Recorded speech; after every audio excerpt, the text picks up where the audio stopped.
Hello, fellow Curiosity Voyagers. Hopefully this week I've got a lot of the bugs worked out and we can jump right in to some of the exciting things that have happened since Tuesday. Hi! So glad to be here every single day. You wake up, it is like, whether you call it a blessing or whatever you call it, every single day you wake up, it's a bleeping miracle. Is what it is. I didn't used to feel that way. I really didn't used to feel that way about life. I couldn't wait for things to be over. I don't know why. Can't tell you. Something was wrong with my chemistry in my brain. Doctors helped me out. It was awesome. So, hopefully everyone can hear me this week. I fixed a lot of audio settings and there is some background music. Now, let's talk about music. Music on Twitch right now is an absolute mess. We're talking mess. Okay? Absolute mess. If you want music on your stream, you can't use any copyrighted music. That pretty much rules out everything. There are services dedicated to no copyright music and things like that they want you to buy, of course, because streaming is there's streaming, then there's all this stuff for the platform. It's a mess. They want you to buy this service to get some streaming media that is copyright free that you can use, blah blah blah. Graciously, super graciously, and a huge shout out to Patrick Richards. Pat, dickhead, you graciously offered me your SoundCloud streams. As much as I want to use them, I can't. If I was to run those, I'd get copyright strike. So,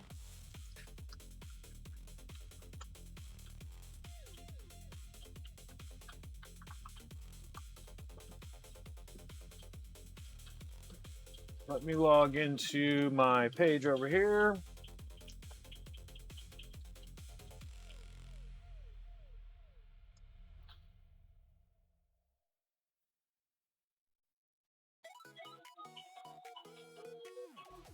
So yeah, what I ended up doing was... Are you guys all in? You guys all in? Oh. Oops. We are in D2. There we go, and then I can pause myself so we don't get double music. All right.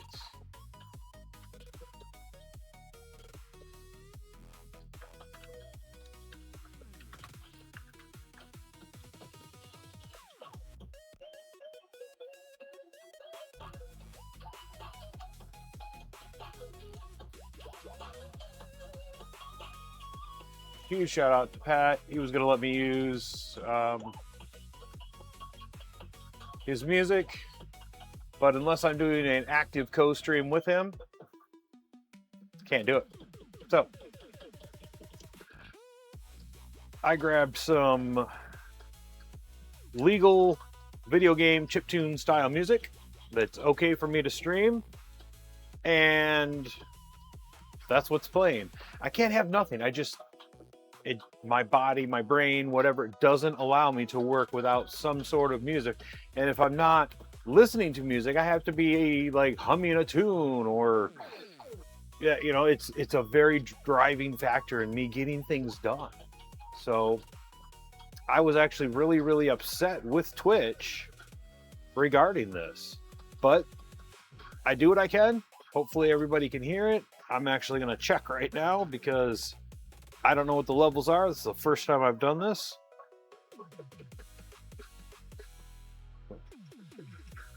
Let's see if everything's at a good tone. Oh yeah, that's gonna create a nice little feedback loop. Okay, let's get rid of that. Sorry about that. So yeah. Now, where were we last week? We started with tearing down. Swap over to a 2-cam view here. Started off tearing down this board here. This is your N64 standard kind of board. Pulled all the surface mount capacitors off said board. I got a jumper pack. So the jumper pack or the RAM module sits right there. And you're actually advised never to run this without the heat sinks because the heat sinks are so important on these chips. So when I'm testing, I only turn it on for a few seconds at a time. Right now, obviously, it wouldn't do anything. All the capacitors are removed. And I left the stream with a question. Let's move this keyboard out of the way. And we'll get back to the question.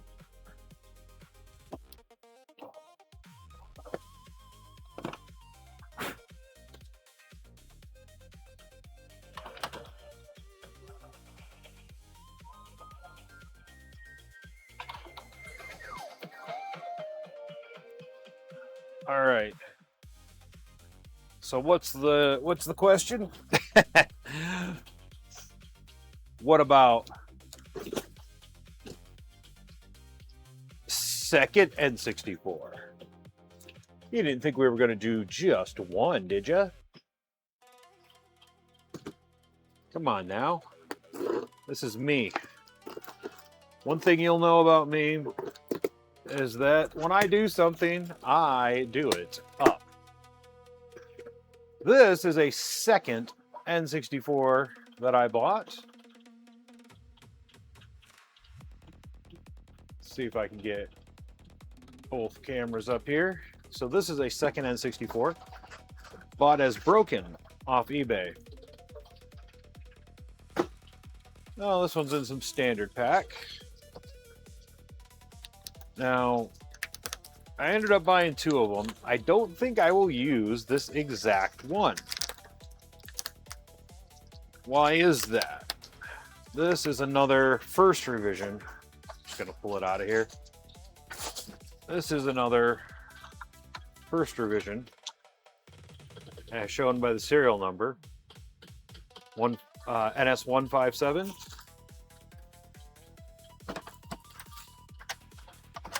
And while this one is in significantly better shape than the crazy burned one, oh wow, it even has a jumper pack. I'm surprised. It is absolutely filthy inside, you can tell. Yeah, there, you can see the dust collected in that gap up here. someone's wiped the outside, but it's not good. Again, no idea what's wrong with it, not going to troubleshoot it. We're going to tear it completely down and take it all the way to capacitors. So the first one's NUS-CPU-03. We're probably not going to use this exact one. So which one are we going to use? Well, I'm going to walk upstairs and grab the one that we're going to use off of my pile. Actually, I don't have to walk upstairs. I believe it's just off camera here. Brought a whole bunch of stuff down to use on this very project. Looky, looky. Stuff for the project. Huzzah. I will show you guys off camera here in a little bit. I've started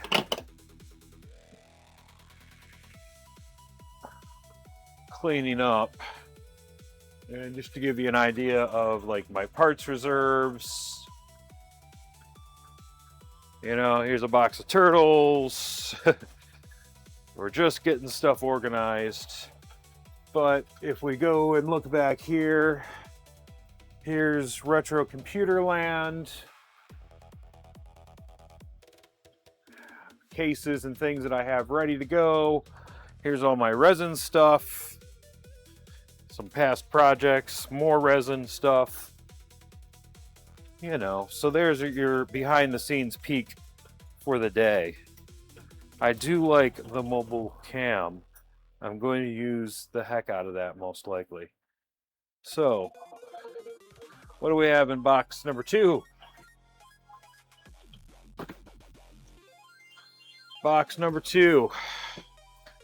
What about third N64?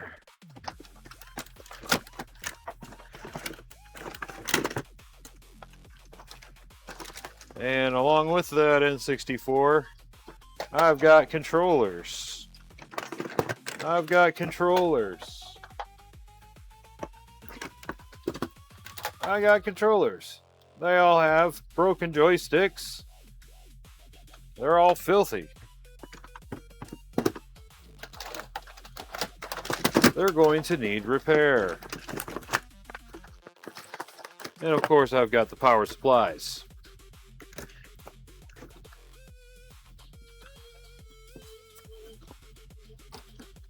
All right. So here, second N64. Oh, this is a 128 as well. Well, I'm trying to modify 2 different types, but it doesn't seem like it matters because there's a whole bunch of different ones.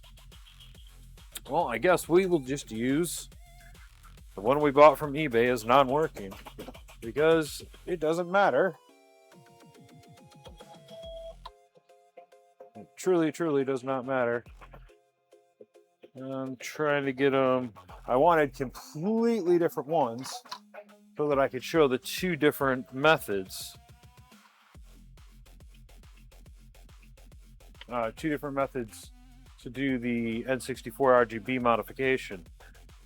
You know, I might have one right here. Yeah, this is a later one. There we go. That's what I'm looking for. And remember, I just showed you a whole bunch of stuff. Here's another one. I've already got it opened. This is another N64 that we can use, and this is the one that we'll take. It's an NS301, so this is one of the later ones. And as you can see, it's a completely different way that things are mounted here. And it says NUS-CPU-09. This one's going to be rough. This one's going to be tough. This one's going to be kind of insanely difficult to do. But that's okay. I can do insanely difficult. I have done it before, and I can do it again. We are going to steal from one of these many other N64s, the jumper pack. See, I don't have a problem. I don't have a problem. I don't have a problem. keep telling myself that, right?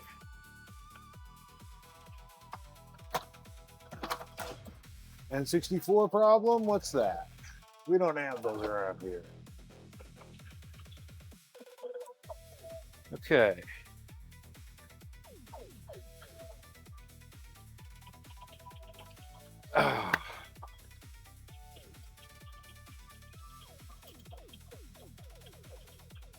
Pretty cool. All right.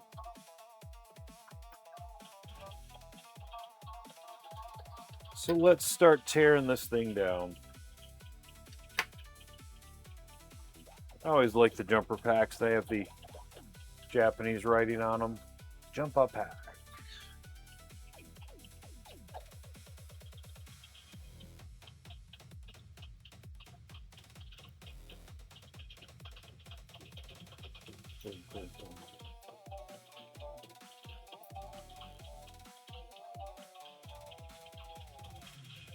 Bum, bum, bum, bum. All right. So this one, similar to the other one, we have to tear it down, pull all the caps off. Here's a project box.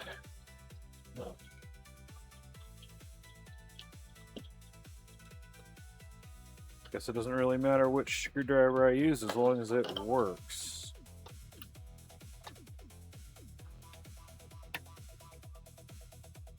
Yeah, it's not the right one for this. There we go. Good old trusty screwdriver. Alright, let's get this one torn down. Just like the other one.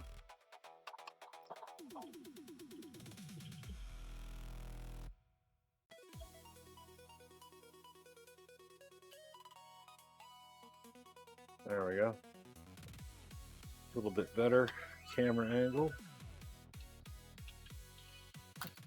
So yeah, we're going to give these things new life. And that's the point here. A little bit of bonus life. Remember, these were made in the 90s. And they were made from pretty solid parts. But they need some rejuvenation.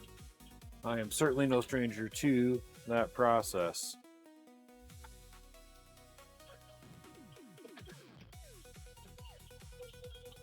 And that's what it's all about here. I'm extremely grateful that 10 years ago I was able to live and not just survive, but absolutely thrive.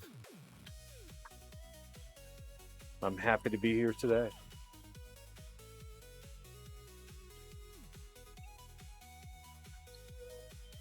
All right, getting somewhere, getting these little pieces off.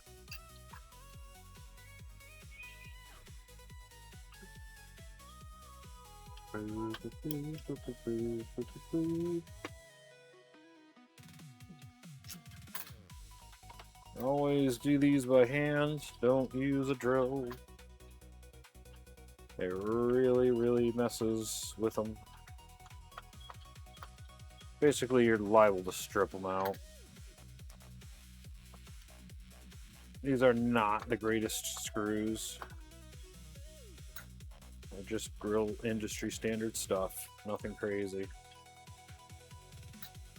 You'll notice this design is a little bit different. They changed the heatsink design 2 or 3 times. And it was real easy for them to do because they started off with these types of heat sinks and moved to this type where it was a single piece. As you can see, these 2 indented areas, that's actually taking the place of these on this model. So there are differences between models.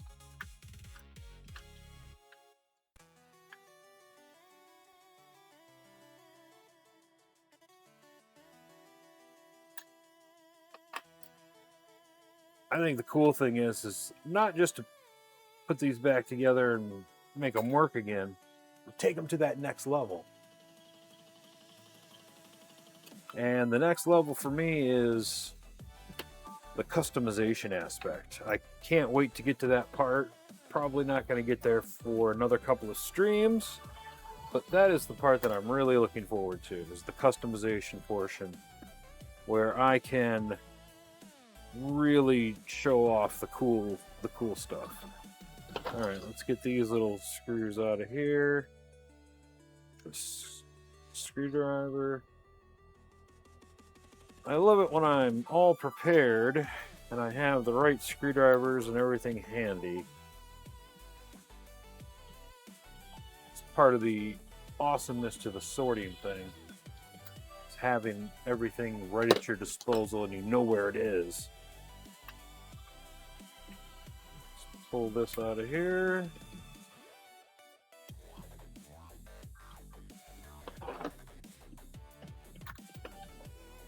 So yeah, this is supposed to be like chiptunes meet EDM. All right. We're gonna pull out these little brass inserts. So we need those. Probably not gonna put the RF shield back on. Yeah, make some noise. And our N64 motherboard is free. Looks pretty good on the outside. No broken. I'm always looking at the front here to make sure they're not broken. The joystick ports. Looks pretty clean. Looks nice. Let's go ahead and remove the heatsink.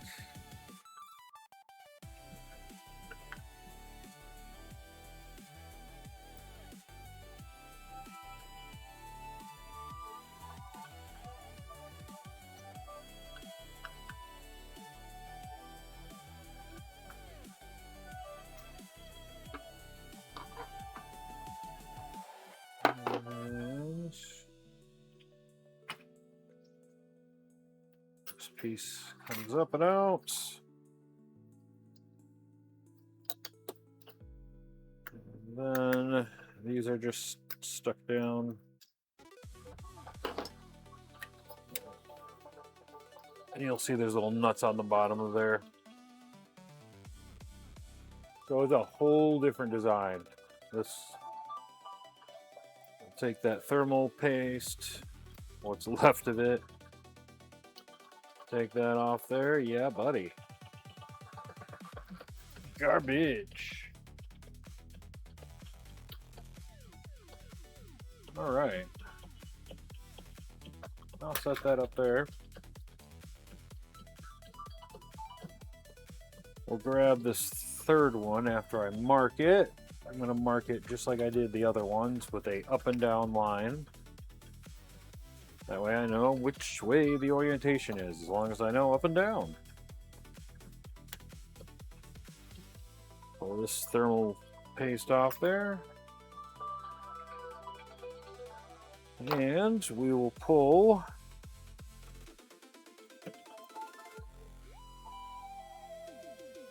the cartridge slot up and out. All right, so cartridge slot 1, cartridge slot 2. We've got the NUS-CPU-03 over here. This has a 1996 Nintendo copyright on it.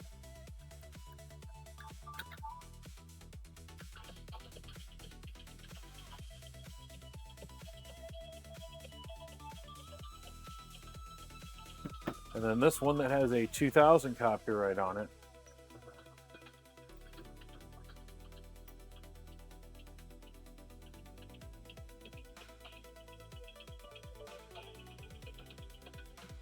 Okay.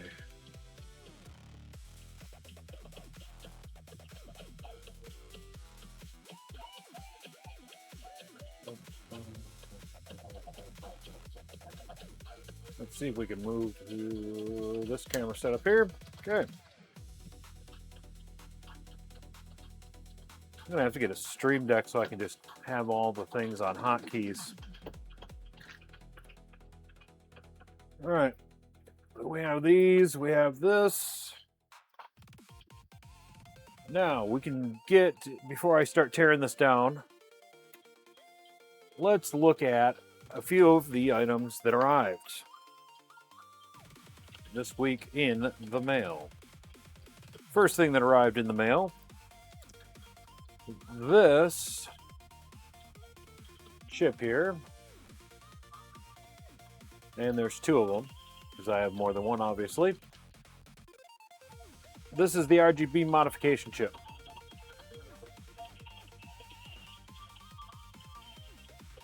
Sorry. Cut down one cam. Yeah, RGB modification chip.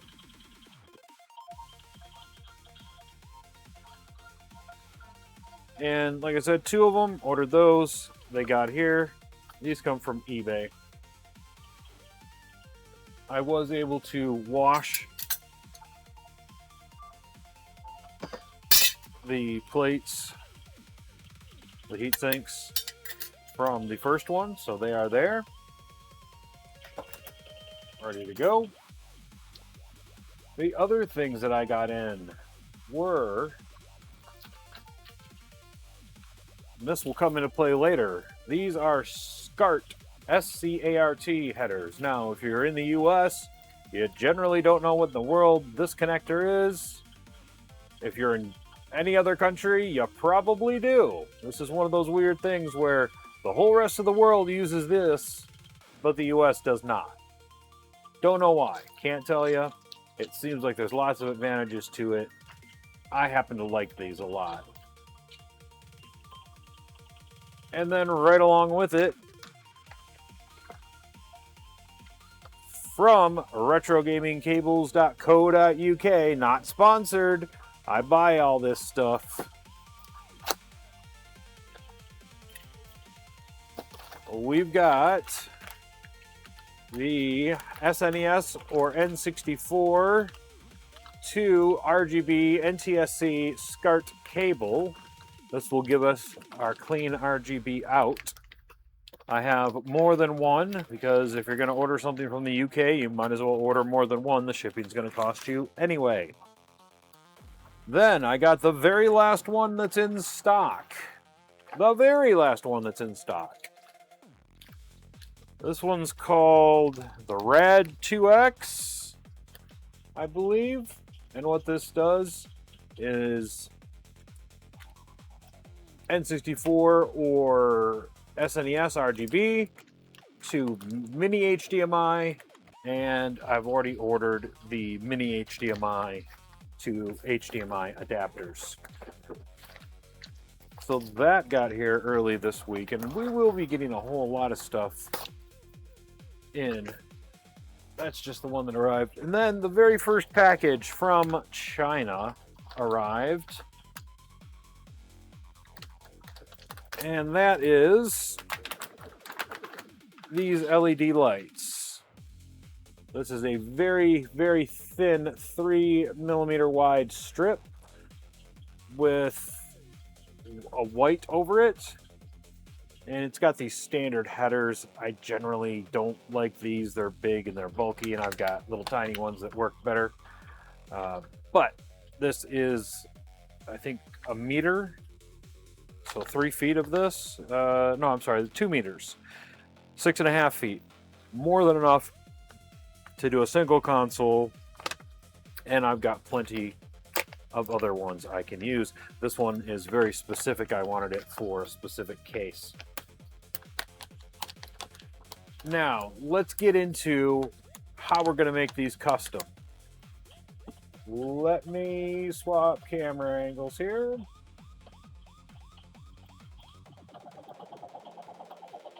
All right. Now,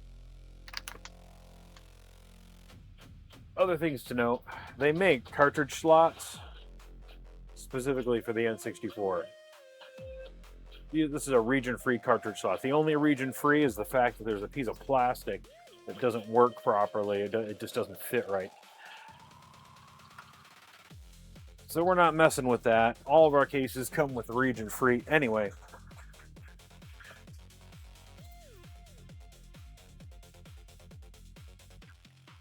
Here, Now these are ones I've had in stock. These are not brand new, obviously. I've opened them up and looked at them before.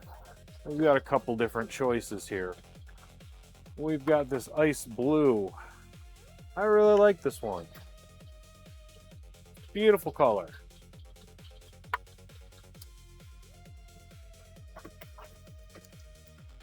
I believe I have some blue flame bulbs. Yeah, that might be pretty cool in there. And then the other one I've got on hand is this, they call it transparent clear. It's more of a milky white. It is what it is. I like it. Again, these are on hand, and then I've got a couple coming. So I'm going to put up a poll, and we'll be able to check these. We're going to vote on which one to use. I'm definitely going to be using one of the clear ones, but I do have a red one coming. And I think for bonus life, the red one is going to be the way to go. So these are just going right off camera here, back onto the shelf. Oh, 32 minutes into the stream. Not sponsored by Coke Zero. Wish I was.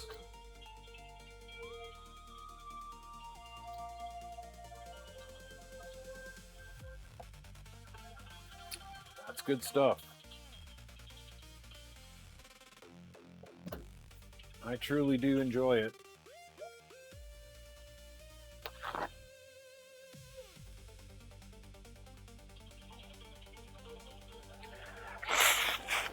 Excuse me, folks.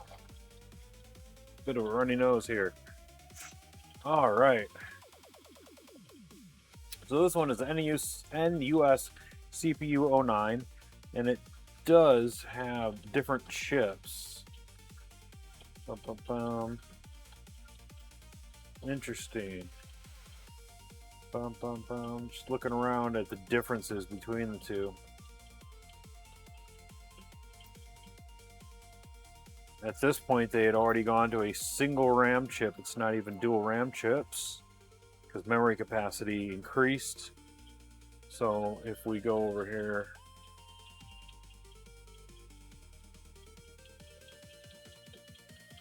see there's two on here. And this one's only a single RAM chip here. Interestingly enough, this has the PIF NUS chip.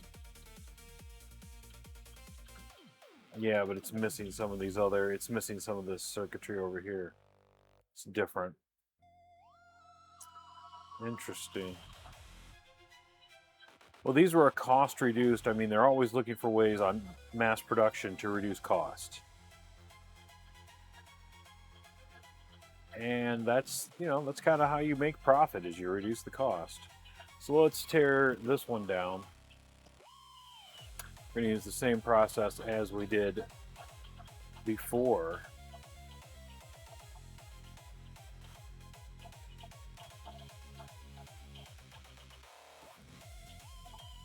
Just a little twisty twist, back and forth, and these guys just fall right off. And repeat, you know, what is it, a dozen times or so? And you can't be impatient. You just can't be impatient.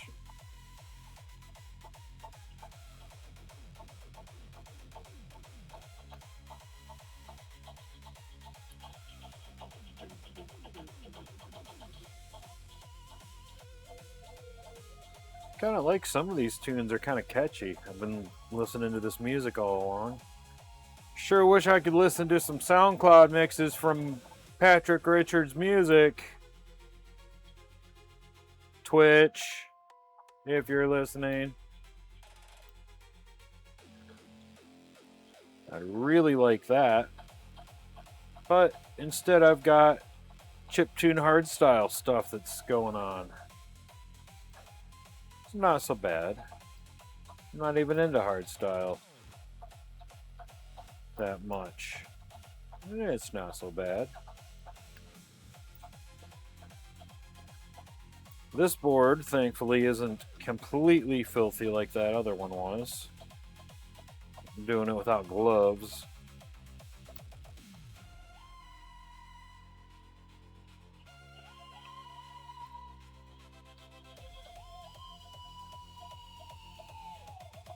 Every single one of these.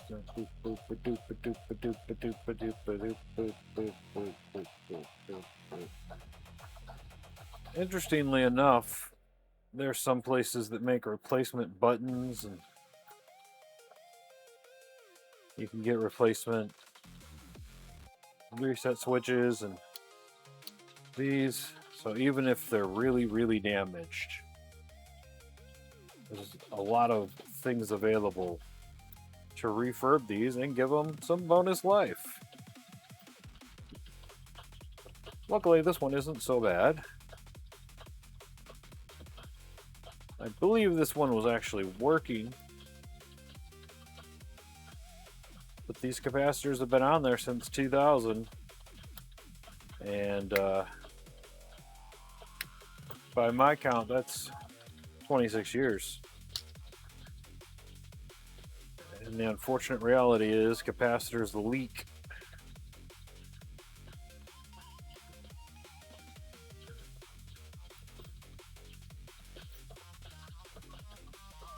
Which is why I've got several projects that I'd love to do on stream here, especially these retro computers. I've got some gas plasma. These are orange screened luggables. They weigh 29 pounds. I've got 2 of them. They are identical to a PC that my father had. And over the years, I've collected 2 working ones. Those 2 working specimens, they need some love. They need some TLC. They're going to need hundreds of capacitors changed and to be completely torn down, documented, because they are completely undocumented, documented, and built back up. It's going to be quite a project, and I would love, love, love to share that with everyone. I'm going to put it on my Patreon and Ko-Fi as a project I'd really like to tackle, but it's going to be expensive to get it done. I don't know how much the capacitors are going to cost, but you know, capacitors are fairly cheap, but the time, effort, and everything to document it is not. So, all right, that is all the capacitors taken off. Gonna warm up the soldering iron.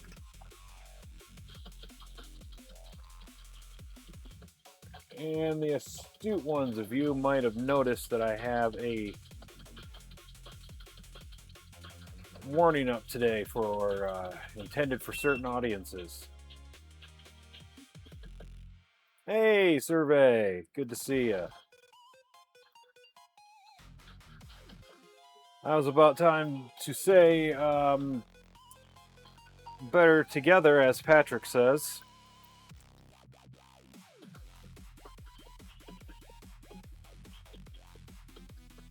Got this board just torn down with the capacitors, and got the soldering iron heated up, and now I've got to remove all of the little legs that are embedded into the solder here. Cheers.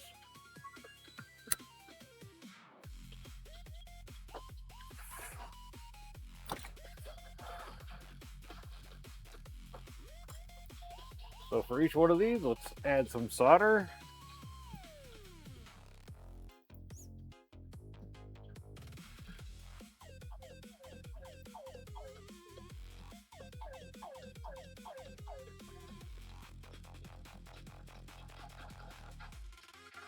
Add solder.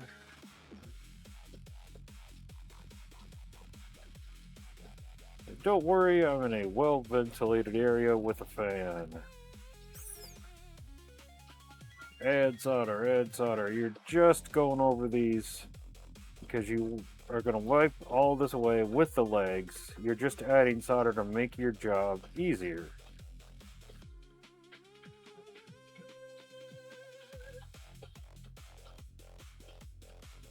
Should probably not be doing this on a tri-cam. I should be doing this on a split cam. Hey.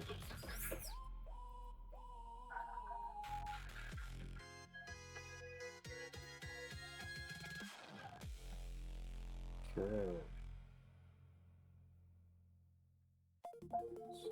Add some solder here. I really like this particular track. This is one I worked with a little bit.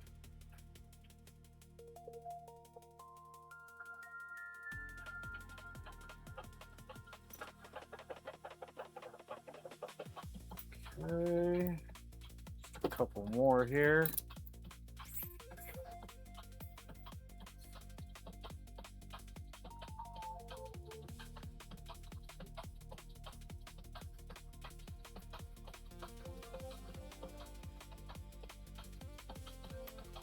Okay, got it. So now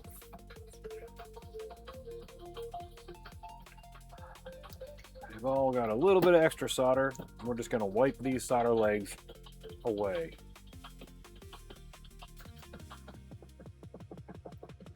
Heat it up, pull it out. I know. That's what she said.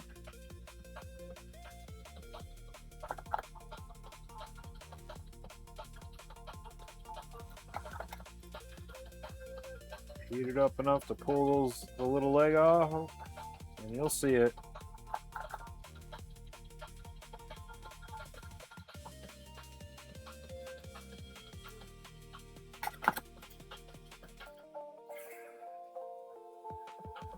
Repeat. Many times. There, see, there's two of them stuck together right there.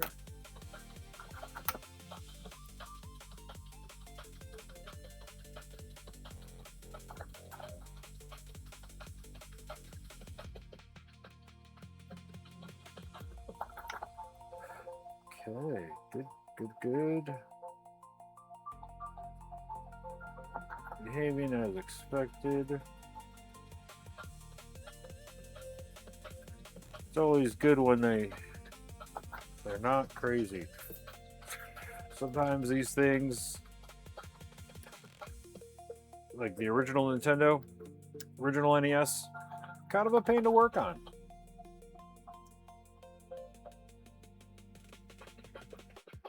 Ataris, pretty easy. They're real simple. The original NES is really weirdly complex for being such an old, simple device. Okay, that one gave me a heck of a time coming out of there. My goodness. Sometimes they just don't want to leave. I mean, they've been there for 25 years.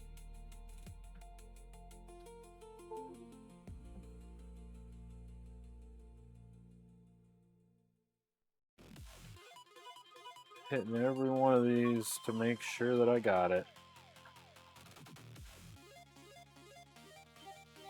Actually, should have switched to my chisel tip for this. Would have been a much better tool. But it's okay.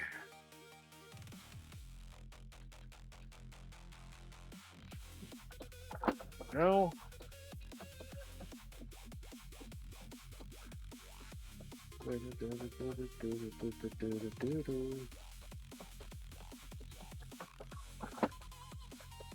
Well, it sounds like Skrillex meets Mega Man X.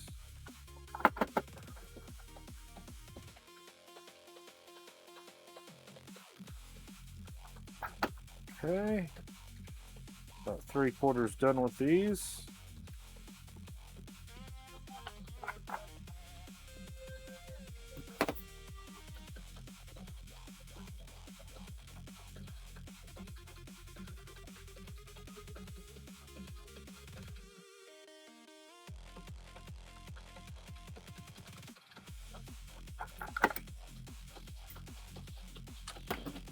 Let's get these ones over here by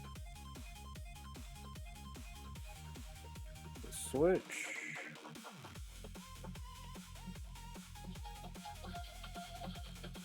Put down the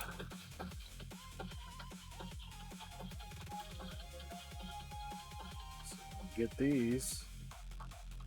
I can actually see this one, it's sticking up.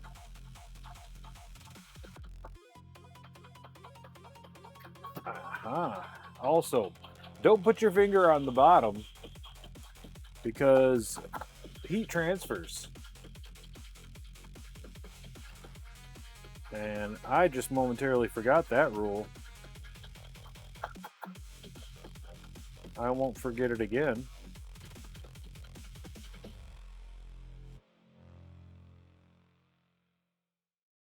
Yeah, heat transfers.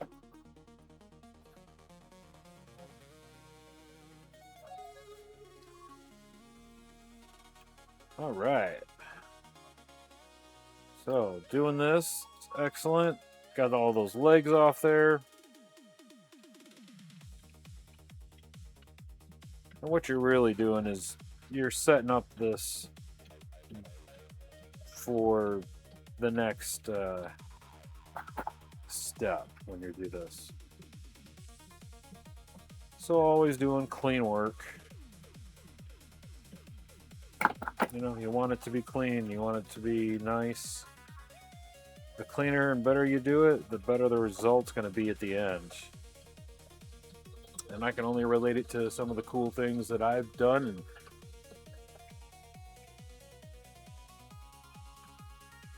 some of the cool times that I've had.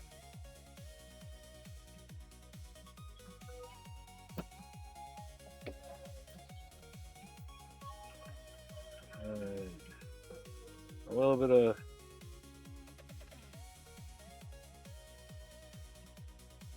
there we go.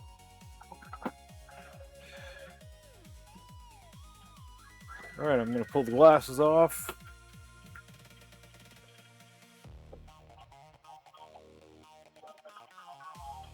Double check them all.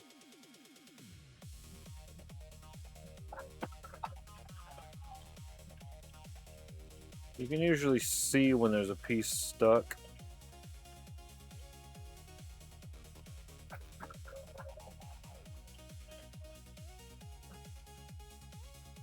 And you're just looking to pull all those little pieces out. And all these little tiny legs.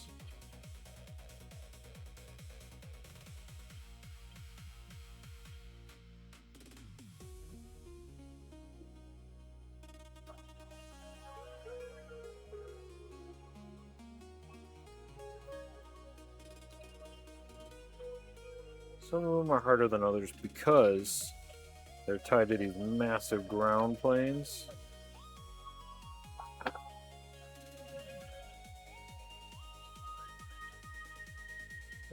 It's hard to heat up that area.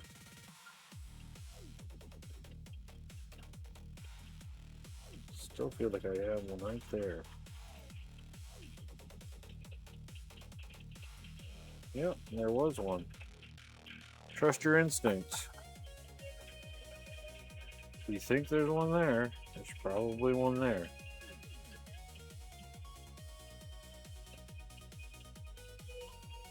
Sure enough. Patience.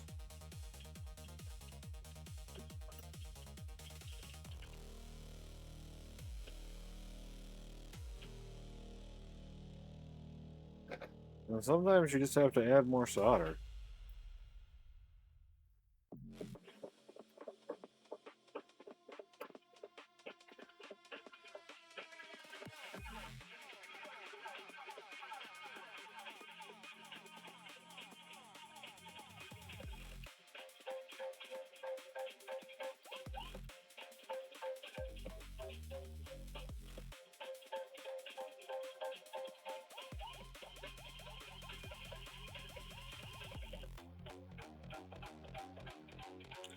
My goodness. Well, nobody ever said bonus life was easy. fact, it's one of the hardest things I've ever done in my life. But learning how to do this, learning how to rebuild myself, you know, they have both been extremely rewarding. The health benefits of the stuff that I've done, rebuilding myself, learning new eating habits and things like that are, you know, you get immediate, I don't know what you call it, immediate gratification from those things because you can see the benefits. Learning a skill like soldering, you don't necessarily see the benefits right away. But when you're able to take on a project that would have just been outside your, you know, completely outside your realm before, and then being able to approach it and go, hey, I can do that. You know, hey, I can take that on. I can do that. It's such a powerful thing. Such a powerful thing. And I think that's really carries. It carries into other skills. It carries into other parts of your life. Being able to take something and, you know, really work on it. I knew it. I knew it. I knew it. There was one in there. I could feel it. There it is.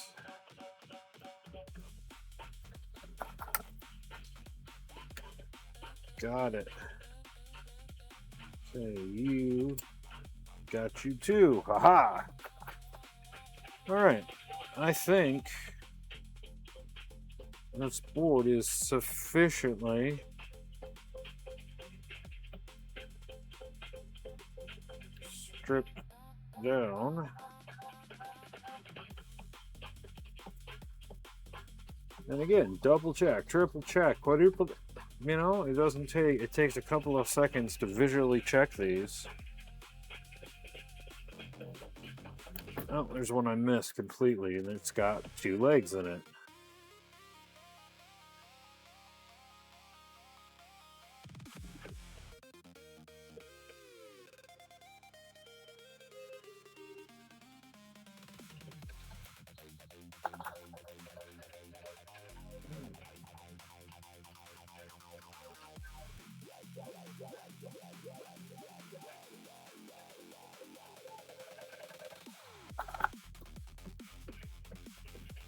The great thing about solder is it's actually a lot more forgiving than you think. I've been able to do learn some really cool soldering tricks where you can solder multiple things at once or solder down a whole line. And there's some really cool tricks. Oh, there's one more that I missed, and it absolutely has some legs in it here. This one. Let's hit that one real quick. Make it nice and shiny like the rest.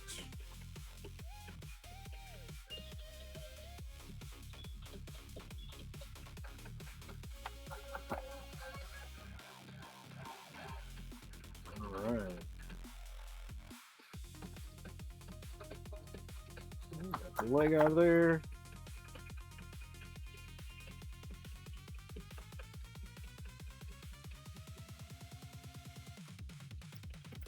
Nice, shiny, shiny. All right, so now we've got 2 boards. Nice and shiny. Goodness gracious.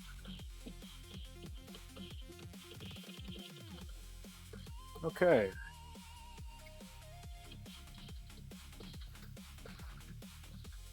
Looks like we're about at an hour here. Put the glasses back on so I can see. Hey.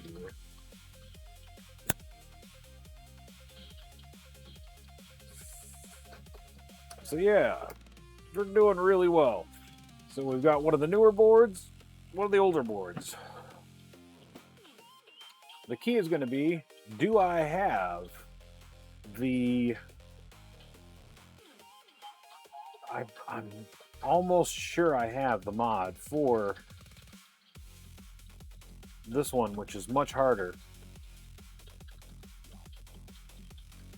Well, I guess we'll find out when we get to that step. I'll actually look ahead of time. After this stream, I'll double check to make sure I have the second mod. You know,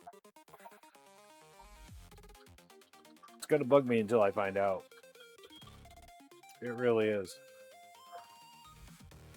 So, well, I don't know. I'll figure it out. I'm pretty sure I have a second one of those mods. Let's clean this. Let's clean this. This is 91% IPA alcohol.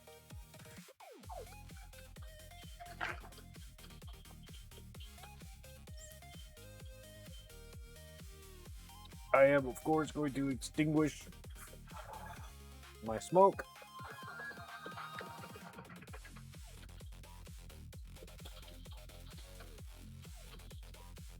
Grab one of our toothbrushes.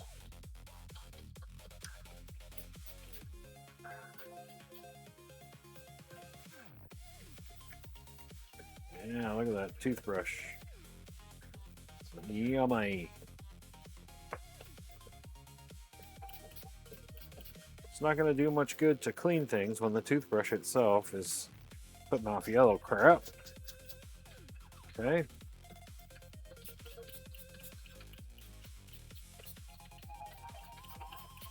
And we're really cleaning everything. We want this thing kind of soaked. I'm going to start with this.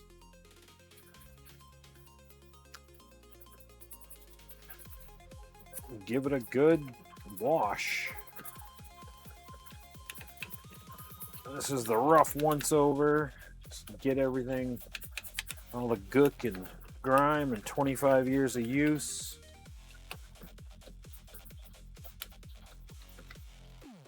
You're just trying to scrub it off a little bit and make sure the connectors are clean.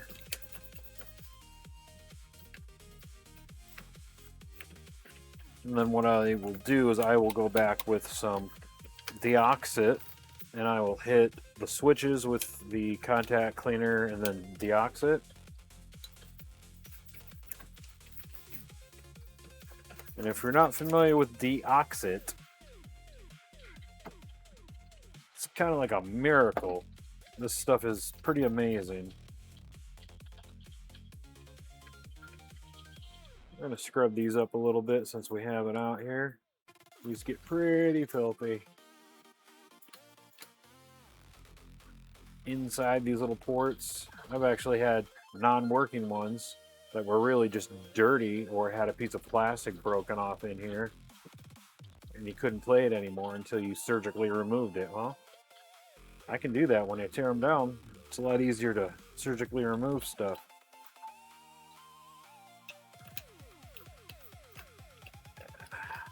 Okay. Looking good, looking good. So now that just has to dry. And we'll use contact cleaner on the cartridge connector as well, but I do like to brush that. Get all the gook. Cartridge cleaner is one of your exposed areas, so you'll notice that as you do this cleaning, stuff will fall out of it. Yeah. This one not as bad as the other one.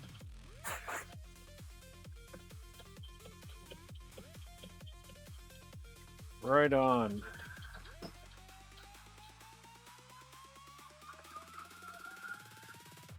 So we are right at a point where we can start recapping these and then really get into the modifications. All right. I'm going to mute myself and BRB.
That's interesting.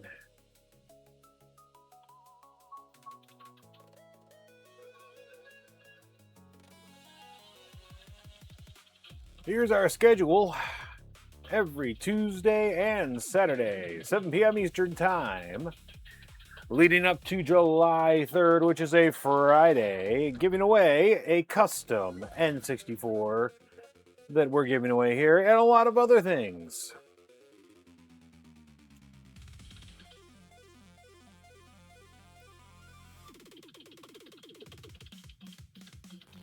All right, so now that we've got two N64s stripped down to the bare no caps, what do we do with them? Luckily, the fine people over at Console 5 have us covered.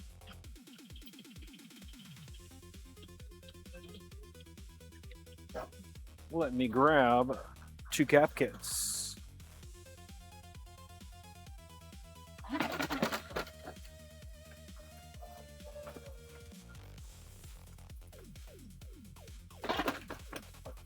I'm just off screen here.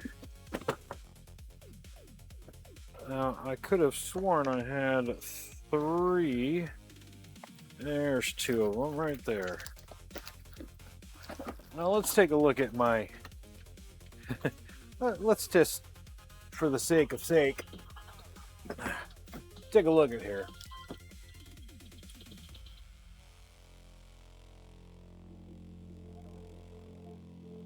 Alright. So here's our two surface mount cap kits. Two surface mount cap kits. These are from the fine folks over at Console 5. Michigan-based business, please support them. So we'll need those. But I believe if I have another N64 module, it'll be in here.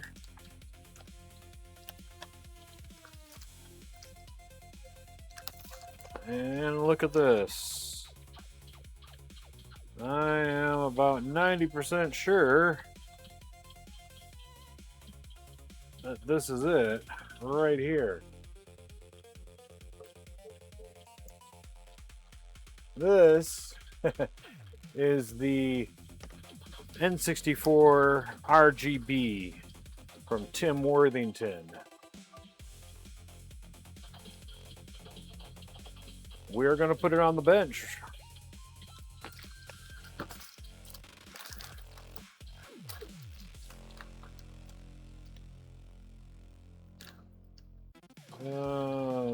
I'm just looking at some of the other cap kits that I've got here from Console 5. You got an NES, needs capacitors, they've got you covered. And I've got them here. Genesis, Sega Genesis, Model 1, Model 2, Model 3, Nintendo Top Loader, Nintendo Front Loader, Nintendo 64, ColecoVision. Oh, that's going to be a fun one. Can't wait to get into the ColecoVision. Super Game Boy. What else? Got the N64 voltage regulator. That.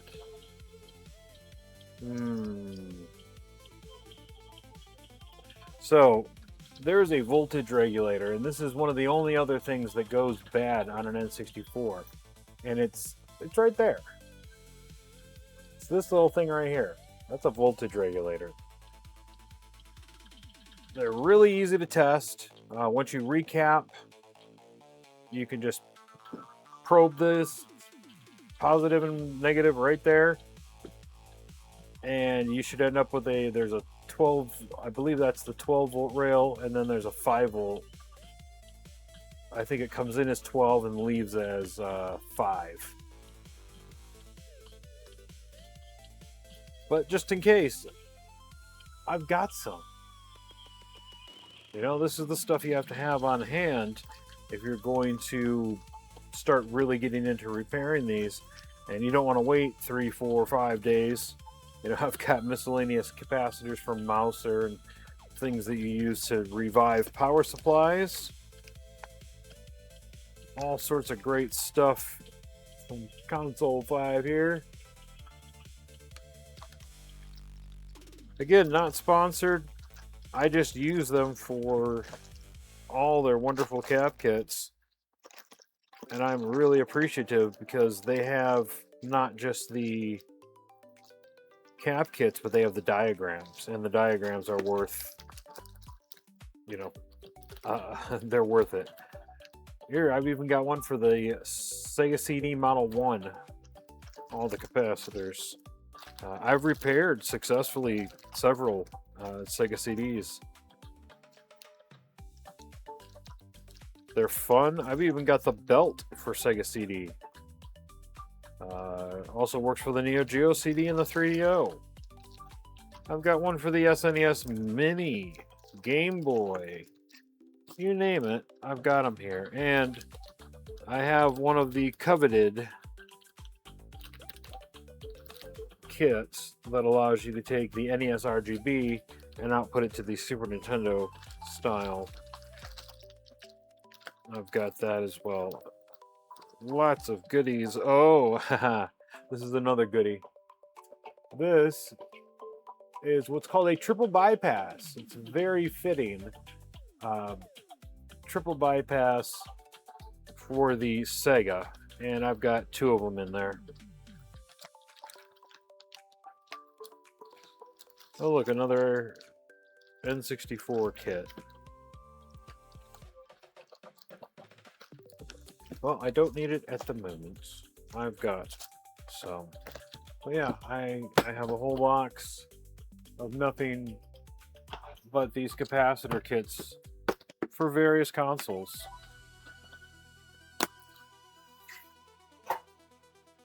Let's put it back where it belongs. All right.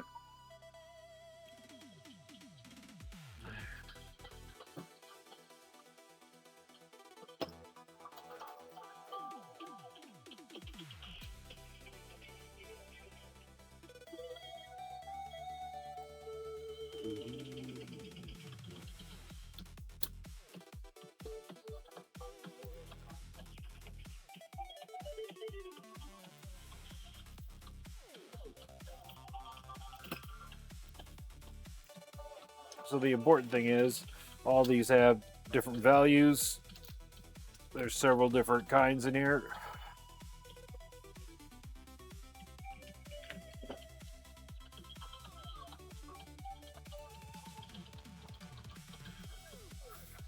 We have to look up the values and where they belong. And we have to be very careful not to mix them up with the used ones over here. Not that you actually could. When you take them off this way, you break the legs. You know.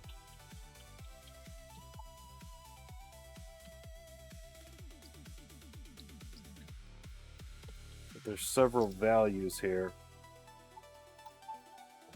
There's the little ones, medium, and they all have these different values. So what you have to do is go over to Console 5 and look at the diagram.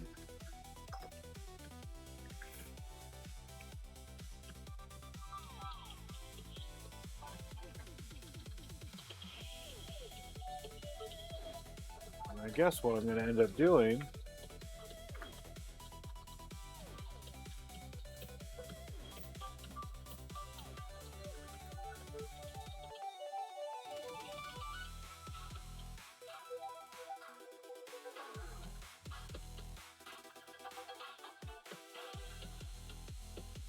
duplicate this one. And we're going to add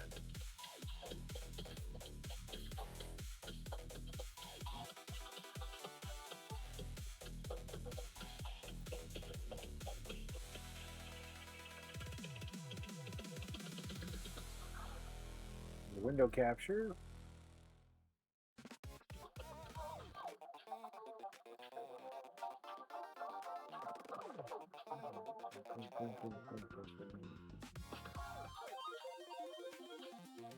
There we go.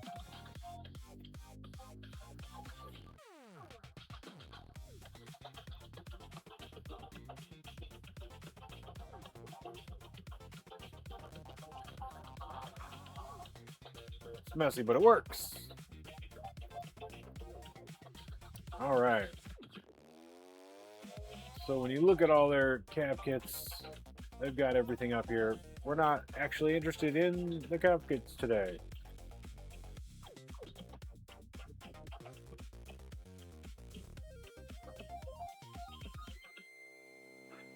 At the bottom, they have their tech wiki. View information by console name. We're looking at the N64 today. And here's our capacitor lists for the different revisions of the boards.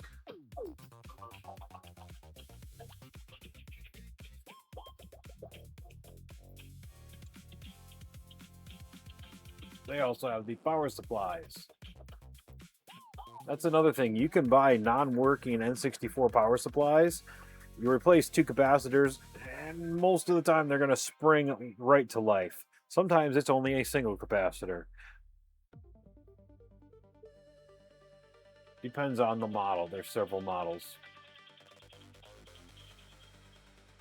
So no need to buy cheap Chinese branded ones. You can actually just buy the real deal, broken off eBay or untested off eBay. They can be fixed cheaply, easily. Okay, so we're looking at the 09.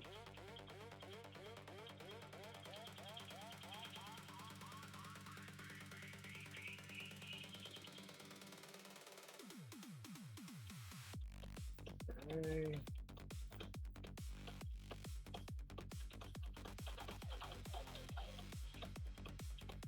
All right, so they're all labeled, which is fantastic. Looks like it's 1, 2, 3, 4, 5, 6, 7 capacitors on the power supply to get them working again, total, which is no big deal.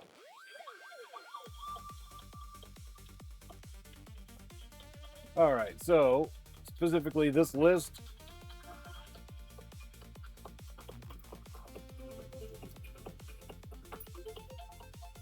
here we go.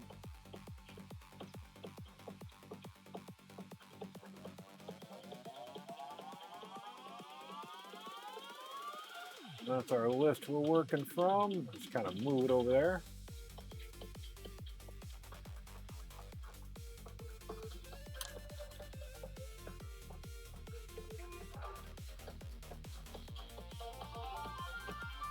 Cheers. All right, so these are all the same value. These,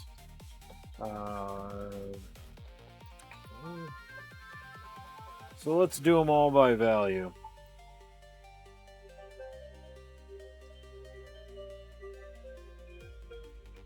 We'll do it in order from the 1 to 2 here.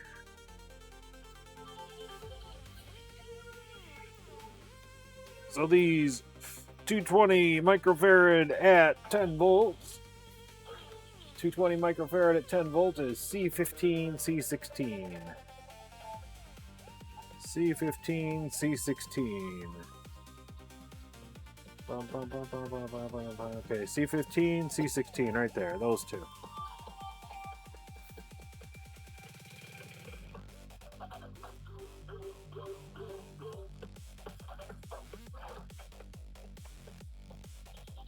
All right. This is major step 2 in giving this thing some bonus life right here.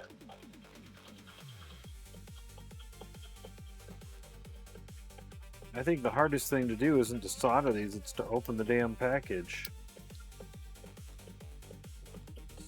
What these are is these are real fed. If you look at it, See, it's got these little tabs along the edge here. Maybe little tabs along the edge here. These little tabs allow it to be fed by a machine.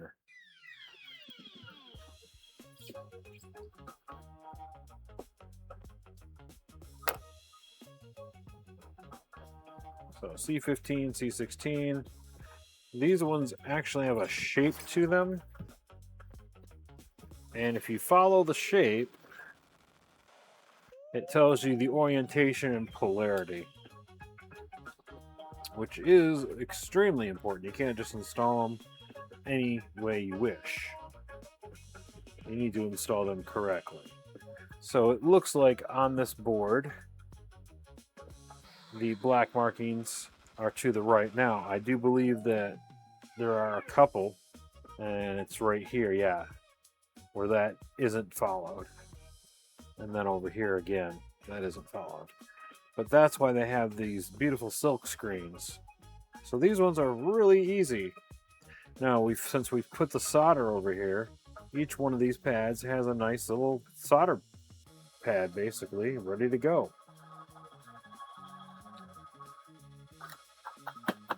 Get out your trusty soldering iron.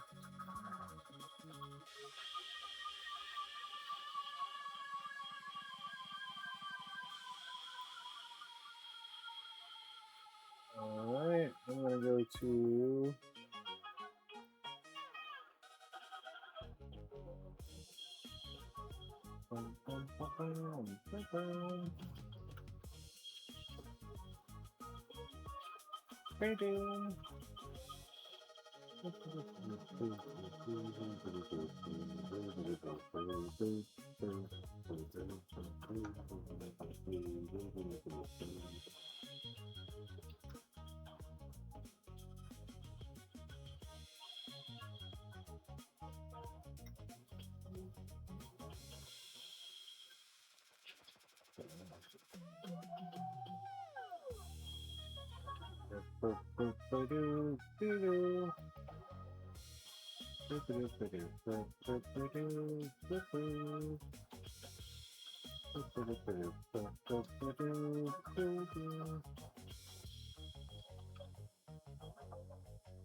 Don't mind me.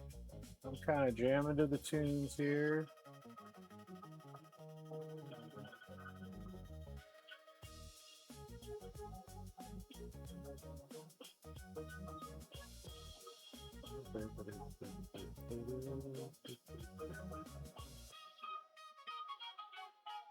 I'm just making stuff up as I go along.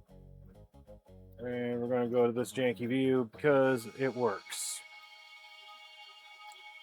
Alright. It's important to get a little bit of perspective on how this is done. And it's hard to see on the overhead view. Basically, you've got those solder pads and you got these little things. Little tiny silver pads on these surface mount capacitors. And all you're trying to do is melt that solder enough to stick to it and let it go. And then do the same thing on the other side. Make sure that solder sticks to it. Let it go. And that's really all there is to it.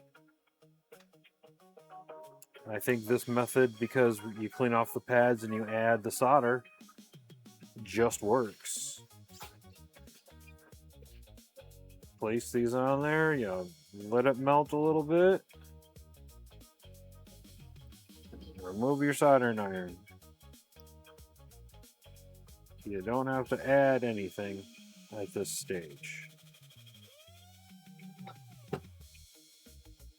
Now, if you feel you need to go back and add, absolutely, do it. But that's two of them done that quick. Then you move on to your next set. These are 33 microfarad. And the 33 microfarad looks like it's C24, C28, and C142, according to the diagram. let me liberate them from their little plastic prison.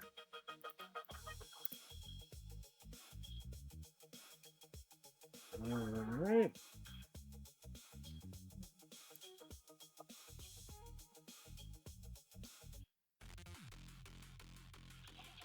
First one is C24.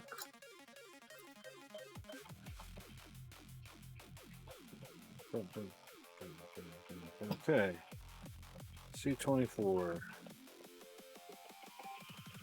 So these ones.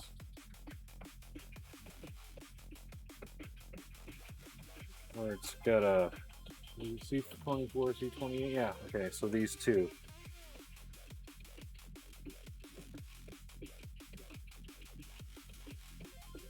I'm convinced that there's still a leg in there. I'm gonna turn my. I keep my soldering iron about 290C. I'm gonna turn it up to about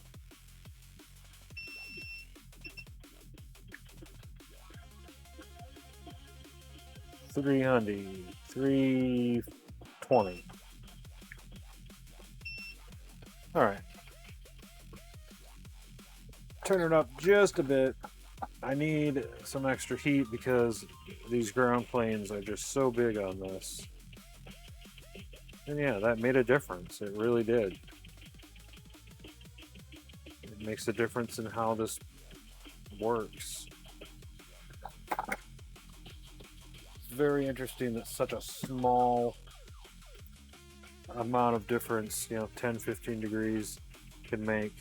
Anyway, I'm going to really heat that one up and take some off. Same thing with this one. It's like these ones are really strange. They're different. They're not like the rest. They're somehow different.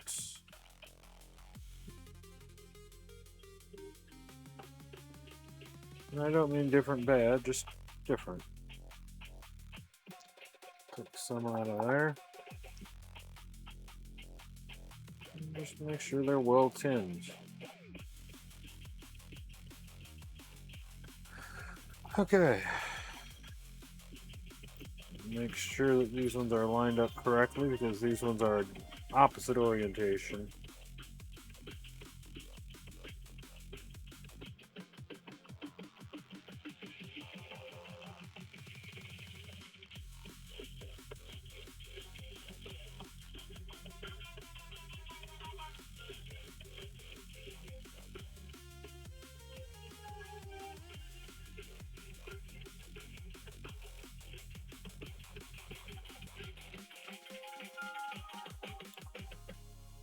Alright, C24, C28. And again, double check your orientation every single time. Double check where you're putting them every single time because you can make mistakes. Human, we make mistakes.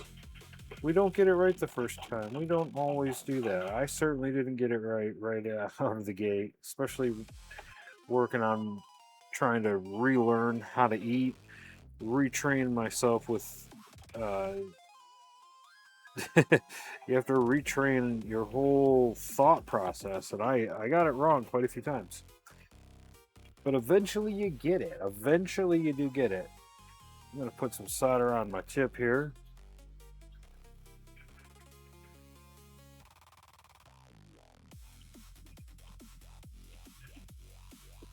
Sometimes you just got to do it left-handed.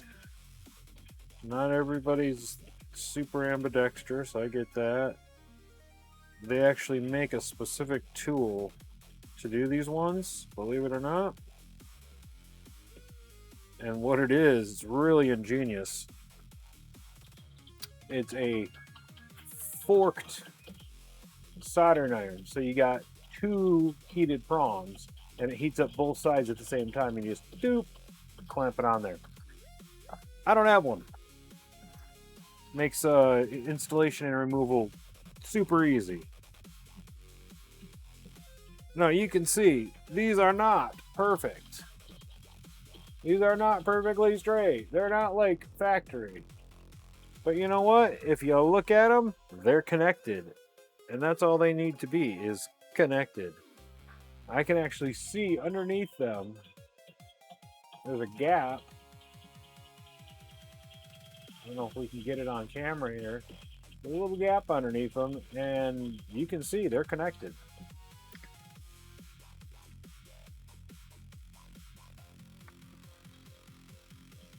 All right, and C142. C142. And then C140 is different. It's a 68. Okay.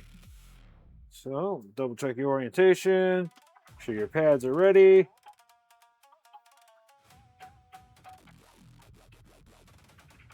Giving this thing some new life. Now, here's where it gets tricky. Since you've got one in front of it already, put a little bit of solder on your tip there.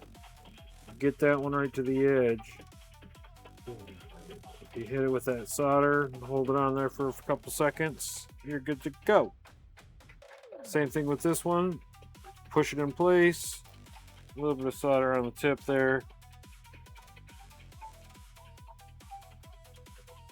Don't worry about touching the next one. Heat that one that's there.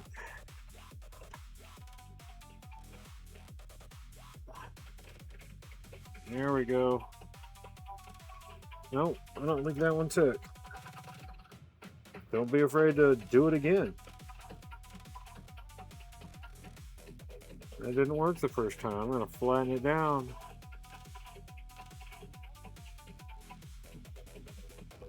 Nice base to work off. Okay, try it again. Again, this is where it gets really tough because you're in between two here. And it's just steady hand and patience. Steady hand and patience.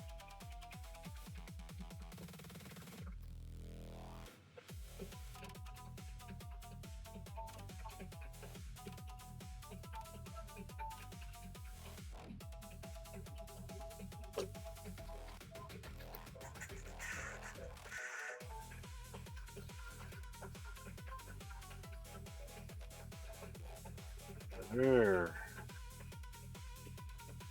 Finally got that leg. I knew there was a leg in there.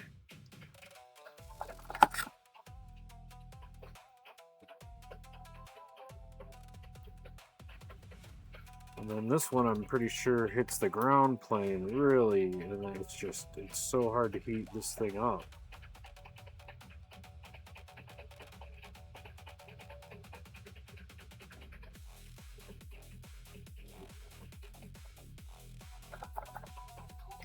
All right. I'm not reasonably assured that this one is where it needs to be yet.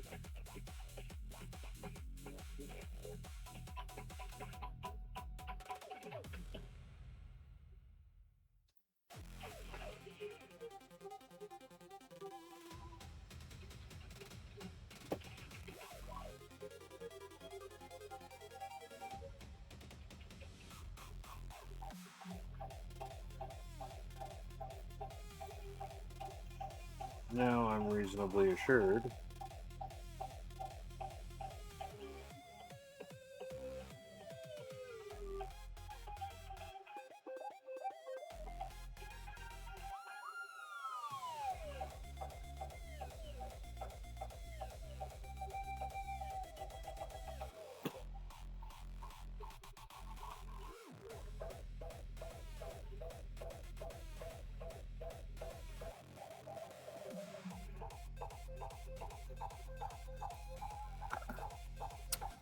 All right. Moving right along.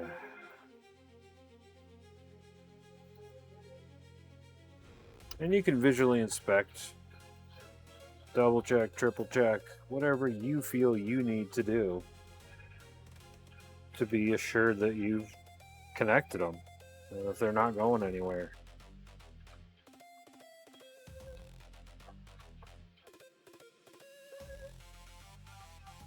The surface mount ones are not the easiest ones. All right, let's go next to these little tiny ones, which are 10 microfarad. So it looks like C25, C26, C33, 25, 26, 33.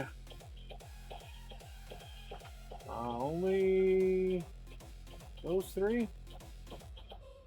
Yeah, looks like we've got a couple more, but that's the great thing about console 5 is if there's multiple variations, like it looks like the CPU-03 board takes all 5 that they include, and this one does not.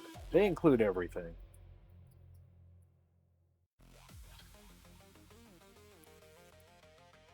People have junk kits on eBay. Don't buy them. Go to console 5. These are high quality capacitors. No junk here. Alright, so I believe I'm only going to use 2 of these. Or 3 of them. 3 of them? So the 10s are at C25, C26, and C33. Yep, just these 3 right here. Let's do 33 first.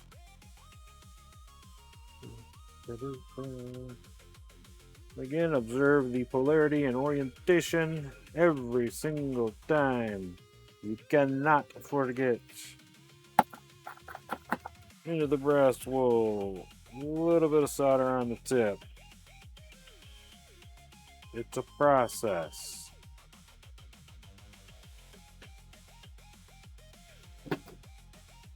A little bit of solder on the tip. Repeat other side. And you can feel it move when it sinks down into that solder.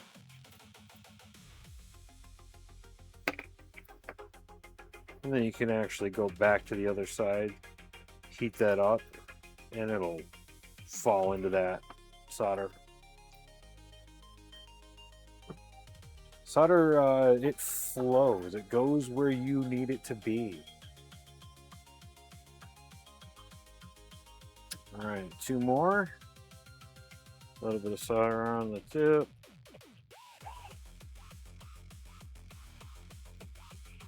Do C25 and 26. Observe the polarity. These ones go like this, it appears.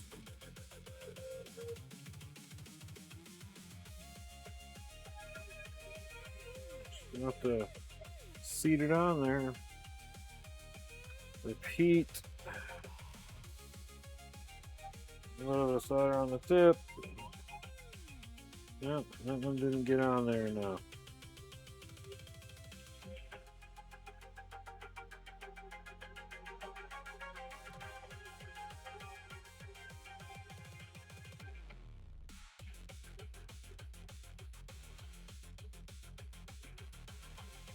Solder loves to stick to metal.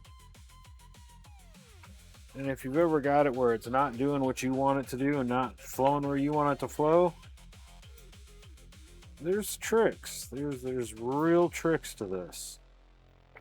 And I haven't been using it here, but stuff called Kester No Clean, which you can buy off eBay in little bottles like this. That's no clean flux. And if the solder just isn't flowing the way you want it to and isn't doing what you want it to do, that's the key. Again, not using it here, don't need it. But this is fresh solder, it does what I want it to do. Not all fresh solder does what you want it to do. This is, again, Kester brand. And I use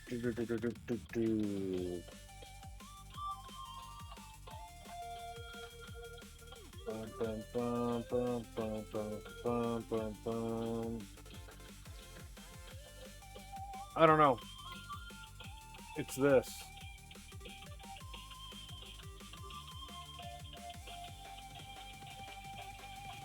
I think I ordered it from Mouser. There we go.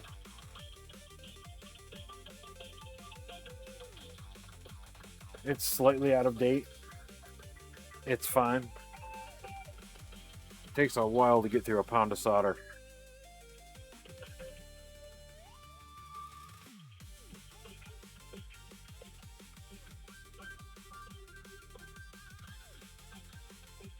Observe the orientation.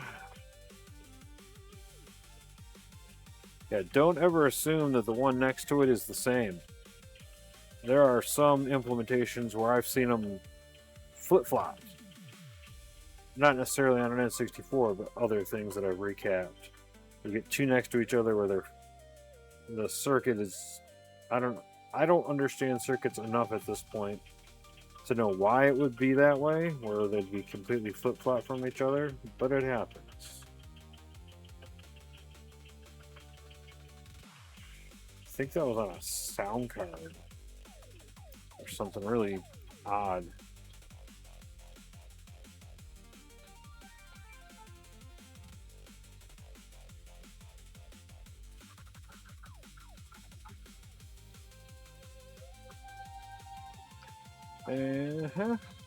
Looks good to me.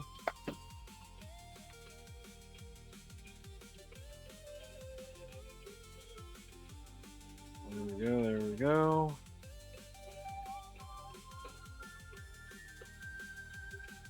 All looking good to me. Just a few more now, and we will have recapped one of the systems. And I believe all the rest of them, 1, 2, 3, 4, 5, 6, 7, are all 68 microfarad. Okay. And I'll just verify them as we go.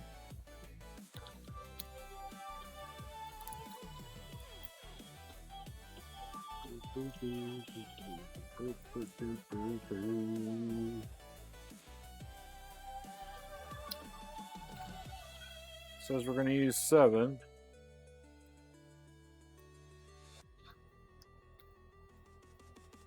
Oh, well, get out 7 of them.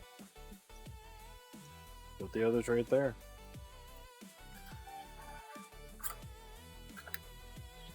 Keep your tip clean. We're going to start with this far one over here.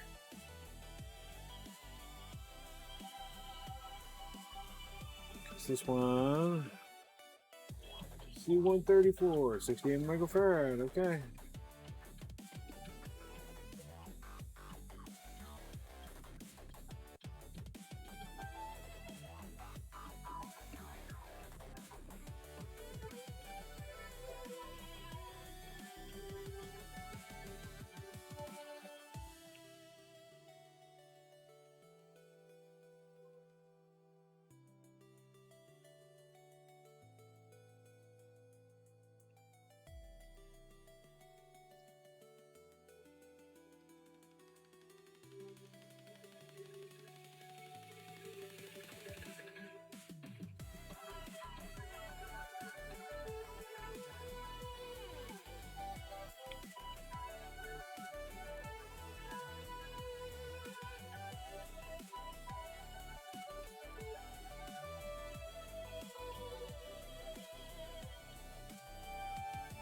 A little bit of solder. There. And you can tell when it flows and gets in there and starts to work. It's practice, practice, practice. Alright, next one. Let's do these two down here, 81 and 73. Just double check them against the list. 81, 73, both 68 microfarad. Clean the tip. Grab two of these. These are both facing this way. Grab a little bit of solder.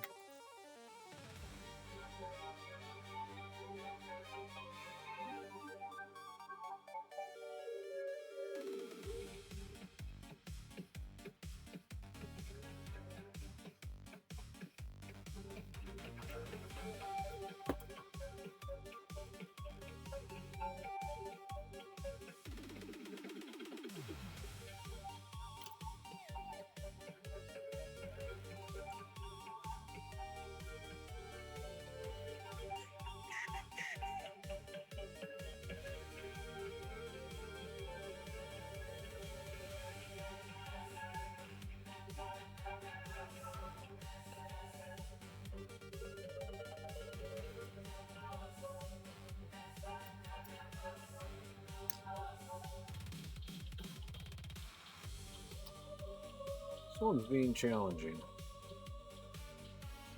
And it's not that I don't think it's connected, it's just it's not the way I wanted it. You know, it happens. Not everything goes the way you want it.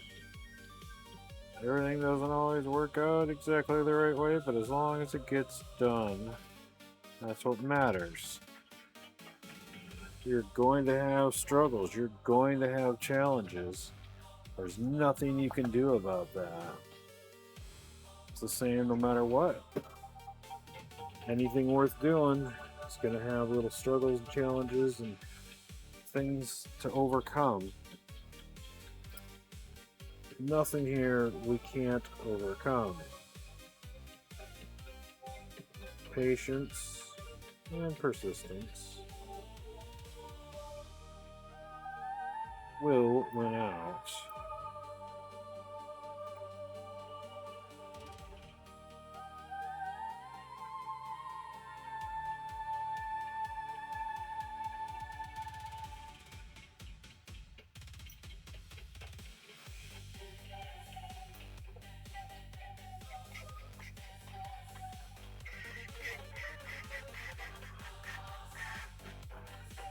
One of the things that I'm slightly concerned about with this one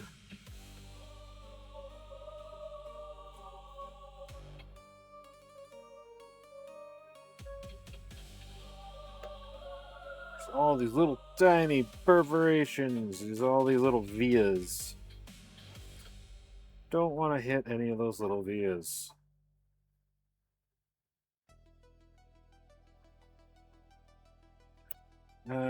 This one's so difficult to tell if it's attached or not.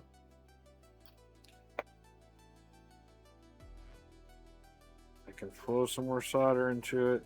That's all I can do.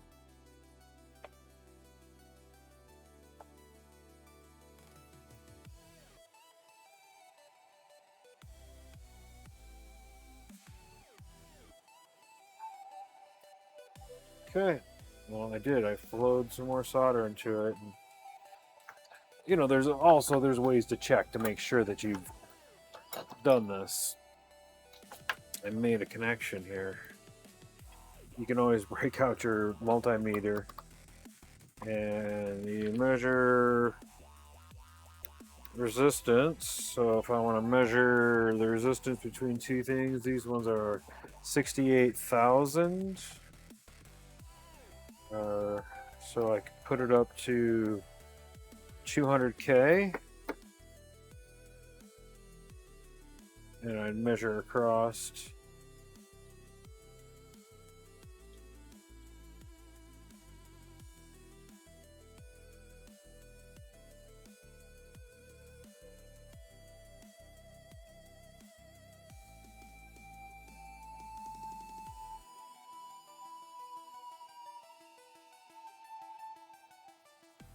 .5, 4.6.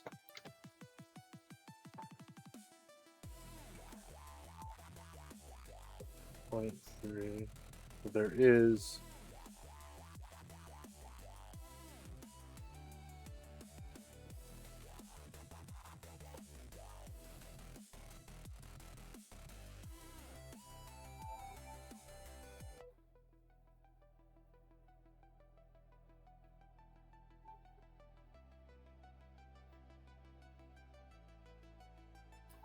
I'm certainly not getting a consistent reading.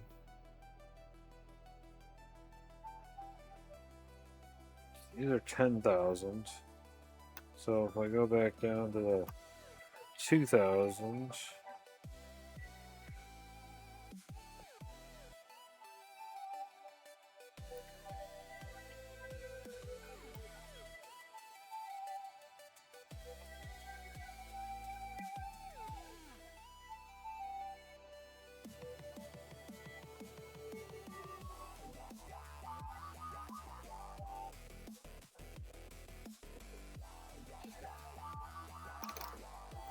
well, point is you get a reading, it works. You've made a connection.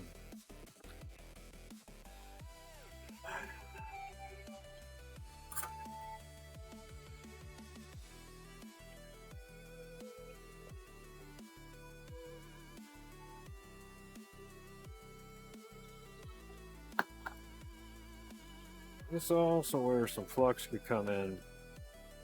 I'm really not happy with this one.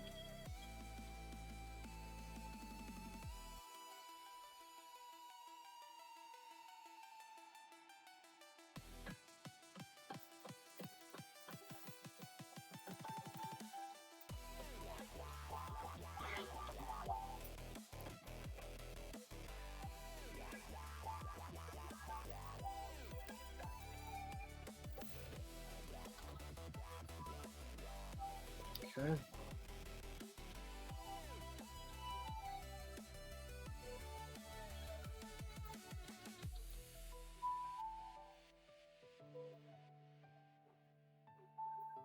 There we go. Much more satisfied with that now.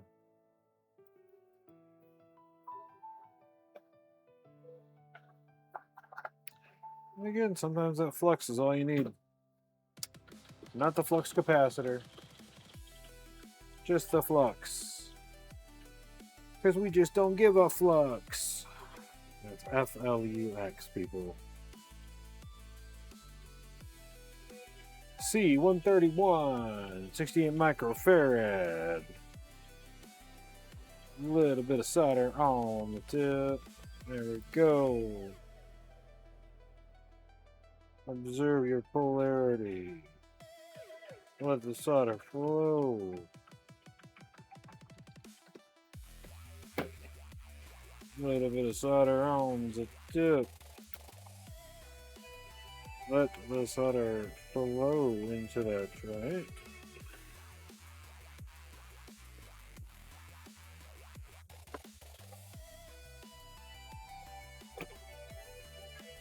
Again, if you're not happy with it, redo it.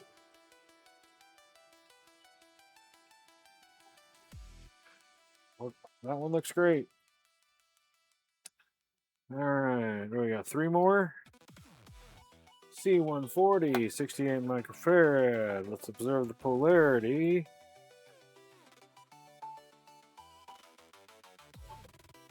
Interesting.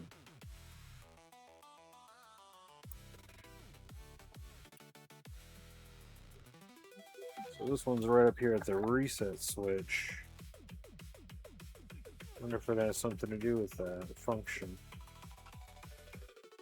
Alright, here's where we're going to get some flux involved. Because it'll help keep it out of these vias.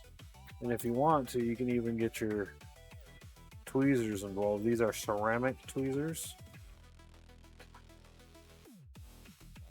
They can deal with much more heat and they are non-static sensitive.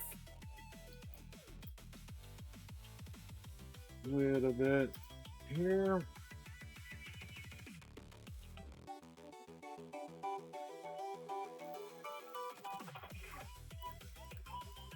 Okay, let's see if I can hit the back here.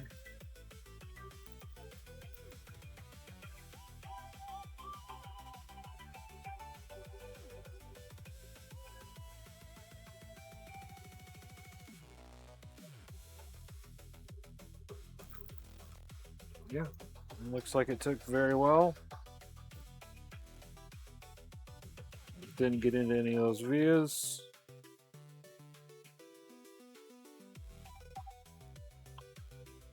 Awesome. Yeah, 1, 2 more.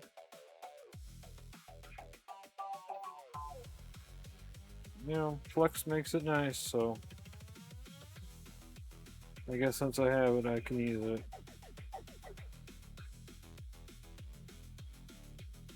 Let's clean off that tip. Always keep the tip shiny. Observing the polarity. It's like these ones go this way.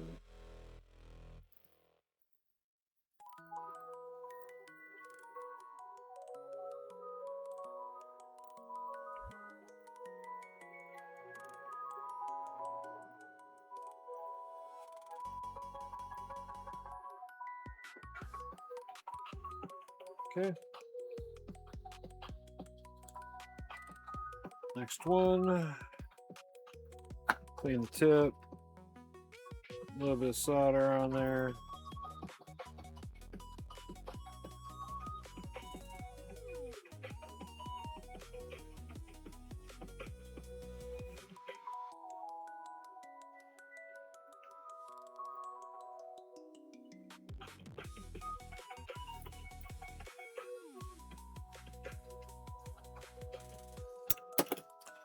And that is how it works with flux.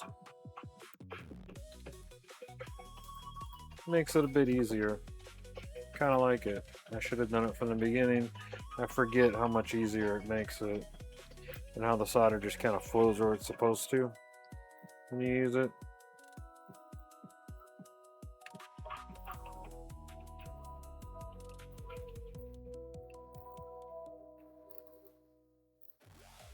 Now I got some bridging there. I had to get rid of that.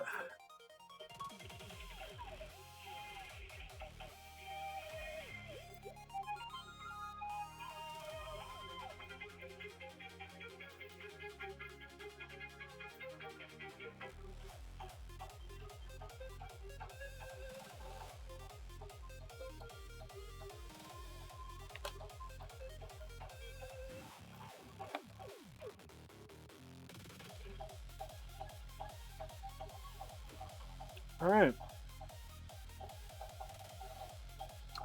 So that should be a fully recapped board. What time we got? Almost 2 hours. Okay. So we've made some pretty good progress. I'm very happy with where we're at. Rebuilding these. Couple hours. We got this one uncapped, recapped, well, torn down, uncapped, recapped. So on the next stream, we'll have Tuesday. We should have some more items from China. That's where they make a lot of the parts.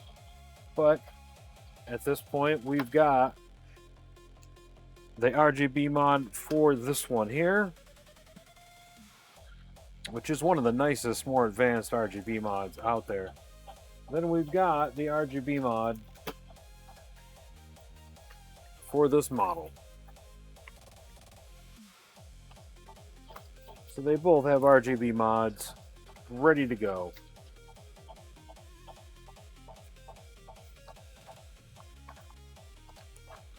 Put those all in this nice envelope.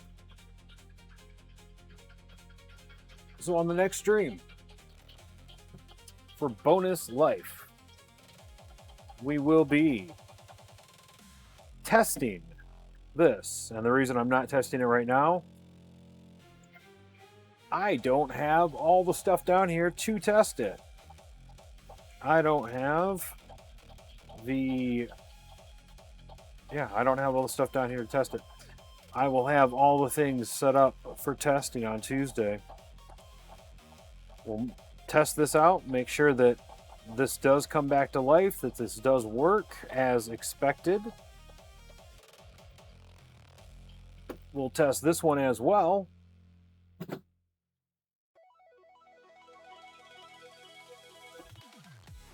And once we test them out, make sure they're working as expected, we can start with the customization process.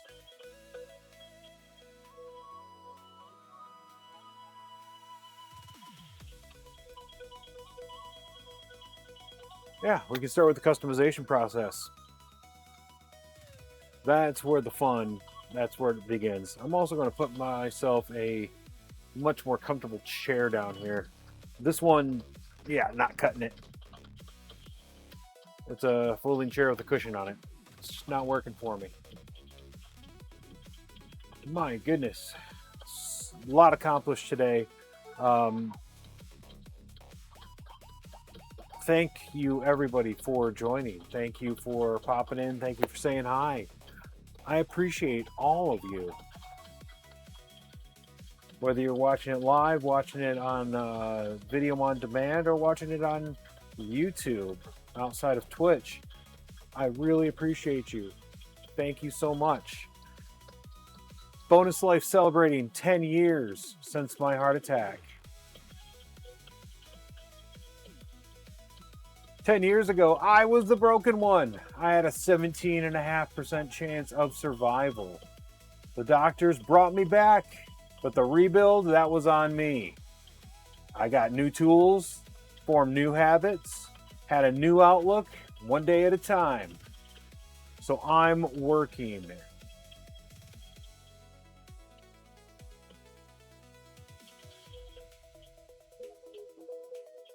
Oh, I'm sorry. I'm marking the decade by doing it again, this time with hardware. Bonus Life, celebration of 10 years of Bonus Life after my heart attack. 10 years ago, I was the broken one. I had a 17.5% chance of survival. The doctors brought me back, but the rebuild, that was on me. With some new tools, new habits, a new outlook, one day at a time, I made it happen. So I'm marking the decade, I'm doing it again, but this time with hardware. I'm taking a broken Nintendo 64, two of them, fixing what failed, and giving it the same kind of comeback. Repaired, rebuilt, and better than factory new. Bonus Life for the N64, 10 years of Bonus Life for me. Thank you. Thank you for joining. I appreciate everyone. Have a wonderful, wonderful day. You deserve it.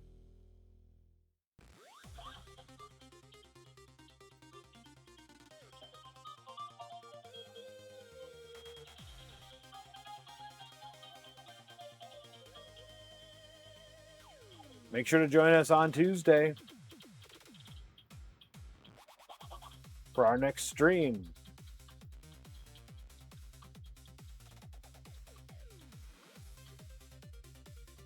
Tuesday, May 5th. See you all then.